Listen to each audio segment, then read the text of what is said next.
ఎమ్మెల్యేకు మధ్య సమన్వయం కొరవడుతుందా? అందుకే కార్యకర్తల నుంచి ఎక్కువ అసంతృప్తి కనిపిస్తుందా? ప్రధానంగా తెలుగుదేశం పార్టీని వేధిస్తున్న సమస్య ఇది అట.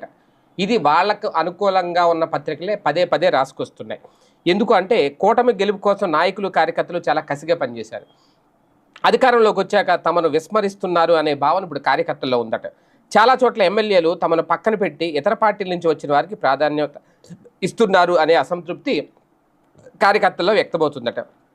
ఫర్ ఎగ్జాంపుల్ కృష్ణా జిల్లా తిరువూరు లాంటి చోట్ల బయట నుంచి పార్టీలోకి వచ్చిన వారు ఎప్పటి నుంచో పార్టీని అంటిపెట్టుకుని ఉన్నవారు అనగదొక్కుతున్నారన్న భావన బలంగా ఉంది. తిరువూరు ఎమ్మెల్యే కులుపూడి శ్రీనివాసరావు వ్యవహార శైలి వివాదాస్పదంగా ఉన్న పార్టీ మొదట్లో పట్టించుకోలేదు, చాలా అవకాశాలు ఇచ్చింది. దిద్దుబాటు చర్యలు చేపట్టేసరికి అక్కడ జరగాల్సిన నష్టం జరిగిపోయిందట. మంత్రులు ఎమ్మెల్యేలో కొందరు కార్యకర్తలకు అందుబాటులో ఉండట్లేదు, చిన్న చిన్న పనులు కూడా కావడం లేదని వాళ్ళు వాపోతున్నారు. కొందరు ఎమ్మెల్యేలు తెలుగుదేశం పార్టీ వారికి పనులు చేస్తే తమకు డబ్బులు రావన్న ఉద్దేశం